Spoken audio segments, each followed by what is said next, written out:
Hello learners, welcome back to our channel learn with నందు. ఈ క్లాస్లో హెల్పింగ్ వెర్బ్స్కు సంబంధించి ఫ్యూచర్ ఫామ్స్ని తెలుసుకోబోతున్నాం. ప్రీవియస్ క్లాసెస్లో అంతా బీ ఫామ్స్, హ్యావ్ ఫామ్స్ గురించి తెలుసుకున్నారు కదా.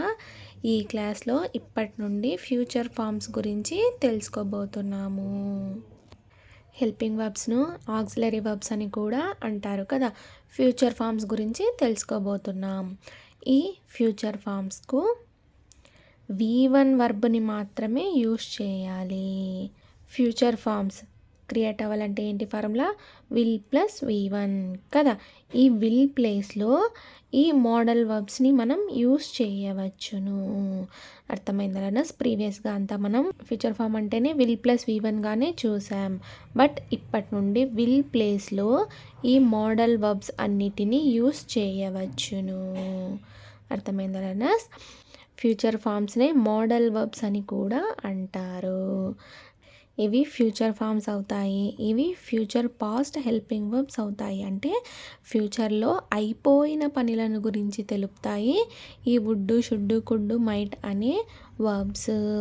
విల్కు వుడ్ అవుతుంది, షెల్కు షుడ్ అవుతుంది, కెన్కు కుడ్ అవుతుంది, మేకు మైట్ అవుతుంది. వీటిని మోడల్ వర్బ్స్ అని కూడా అంటారు. అర్థమైందా రన్నర్స్?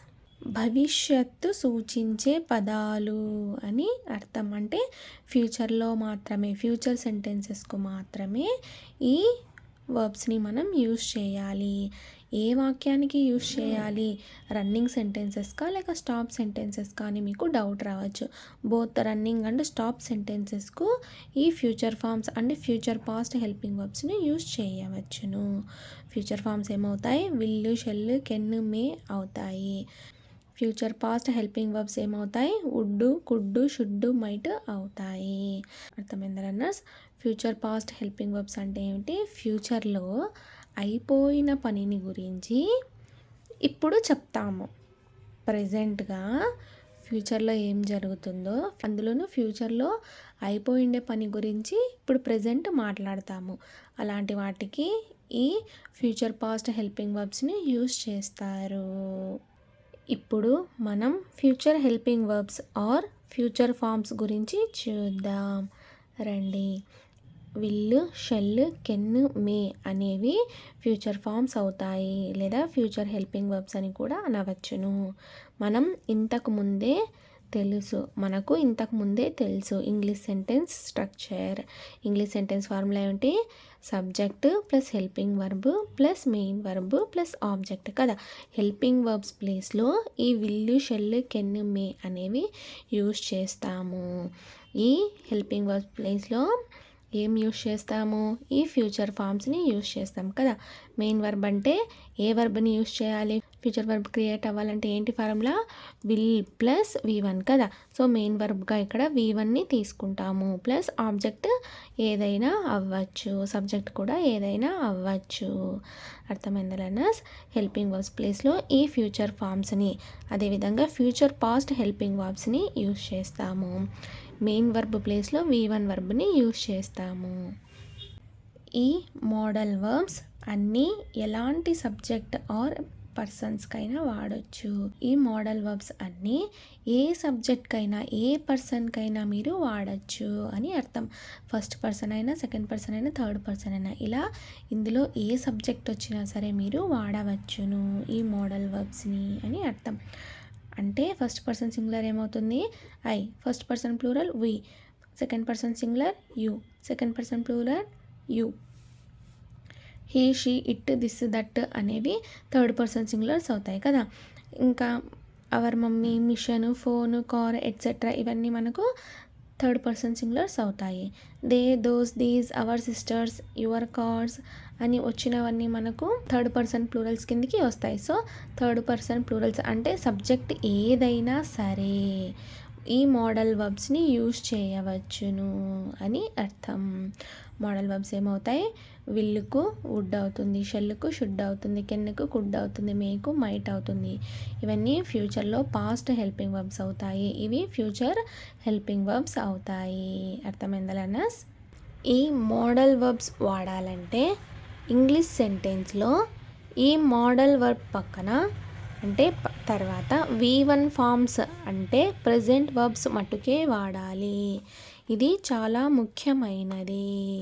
అర్థమైందా లెర్నర్స్? ఫ్యూచర్ వర్బ్ క్రియేట్ అవ్వాలంటే ఏంటి ఫార్ములా? విల్ ప్లస్ V1 కదా. ఈ model verbs will, shall, can, may, would, should, could, might అనే ఈ మోడల్ వర్బ్స్ యూజ్ చేయాలంటే ఖచ్చితంగా ఈ V1 వర్బ్ మాత్రమే పక్కన ఉండాలి. వీటి పక్కన ఈ మోడల్ వర్బ్స్ పక్కన V1 వర్బ్ మట్టుకే ఉండాలి.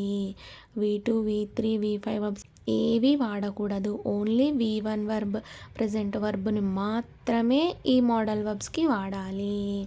ఎగ్జాంపుల్ ఐ విల్ కమ్ అంటే నేను వస్తాను అని అర్థం కదా. అంటే విల్ పక్కన V1 వర్బ్ మాత్రమే వచ్చింది. చూసారా ఇక్కడ విల్ పక్కన ప్రెజెంట్ వర్బ్ V1 మాత్రమే వచ్చింది.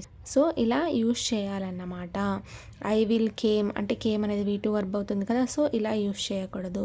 ఐ విల్ కమ్స్ అనేది V5 వర్బ్ అవుతుంది కదా. సో ఇలా కూడా యూజ్ చేయకూడదు. హీ విల్ కమ్స్ అనేది కూడా V5 వర్బ్ అవుతుంది కదా. సో ఇలా కూడా యూజ్ చేయకూడదు. మరి ఎలా యూజ్ చేయాలి అని అంటే ఓన్లీ విల్ కమ్ అంటే హీ విల్ కమ్, దీనికి కరెక్ట్ వాక్యం ఏమవుతుంది? హీ విల్ కమ్ అవుతుంది. ఇక్కడ only V1 verb present verb మాత్రమే యూజ్ చేయాలి. ఈ మోడల్ వర్బ్స్ పక్కన ఓన్లీ V1 వర్బ్స్ని మాత్రమే యూజ్ చేయాలన్నమాట. అర్థమైందా లెర్నర్స్?